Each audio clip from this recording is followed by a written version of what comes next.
ভালোবেসে বিয়ে করেছিলাম সুদর্শন, স্মার্ট, ভদ্র একটি ছেলেকে। আমার কোনো চাওয়া পাওয়া নাই। তার টাকা পয়সা নাই, কিন্তু সে নেহাত ভদ্রলোক।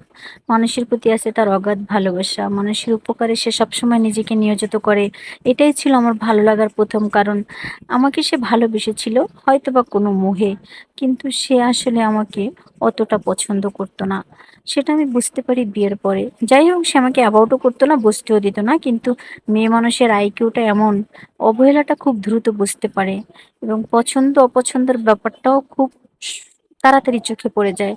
যাই হোক, আমি প্রকাশ করি নাই, বুঝতেও দেই নাই।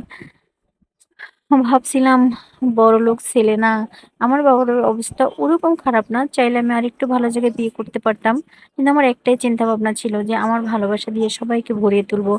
আমার টাকা পয়সা না থাক, শুধু ভালোবাসা থাক সংসারে। কিন্তু শেষ পর্যন্ত আর সেটা হলো না। কিছুদিন পর বুঝতে পারলাম আমার হাজবেন্ড অন্য আর একটা মেয়ের প্রেমে জড়িয়েছেন। তখন আমার একটা বাচ্চা, ৩-৪ বছর বয়স। প্রথম মেয়ে, দ্বিতীয় মেয়ে হলো। তখন শুনলাম তাদের সম্পর্ক আরো ঘনিষ্ঠ। আমি অবশ্য বুঝতামই না, বুঝতে চাইতাম না। হাজবেন্ডকে এত বেশি বিশ্বাস করতাম। ওই মেয়ে আমাদের বাসায় যাওয়া আসা ছিল। আমাকে সবাই বলছে যে ওই মেয়ে এত যাওয়া আসা করে, আপনার হাজবেন্ডের সাথে হয়তো কোনো প্রকার সম্পর্ক আছে। আমি মানতেই যেতাম না। কিন্তু একদিন ঘটনা সত্য হলো। প্রথম প্রথম খুব জোরাজুরি করছিলাম, তাকে ফিরাবার চেষ্টা করছিলাম। ভালোবাসা, তার টেক কেয়ারিং, তাকে নিয়ে ঘুরতে যাওয়া, তার সামনে সাজুগুজু করে বের হওয়ানো, সবকিছুই চেষ্টা করছিলাম। কিন্তু আমাকে তো আর তার তখন ভালো লাগে না, দেখতে নারীর চলন বাঁকা।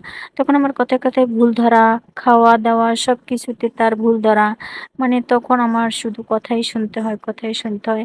কিন্তু আমি মনে মনে ভাবলাম, প্রবাদ একটা বাক্য আছে, নৌকা উজানে চলে না। তাই আমি উজানে নৌকা চালানো ছেড়ে দিলাম। ভাবলাম নৌকা টাক লাইগা ঘাটে ফিরে আসবে। নৌকার টাক লাইগা ঘাটে ফিরে আসছে, এই কথাটাও সত্য। কিন্তু আমার আর এখন তাকে মনে ধরাইতে কিছুতেই পারতেছি না। কেন জানি মনে হয় যেই থালায় আমি ভাত খাবো, সেই থালায় অন্য কেউ ভাত খেয়েছে, এই থালাটা এঁটো করে রাখছে, এটা এখন আমার জন্য না। আমি এখন এটা মনে থেকে কিছুতেই মেনে নিতে পারি না। কি করব বলেন তো?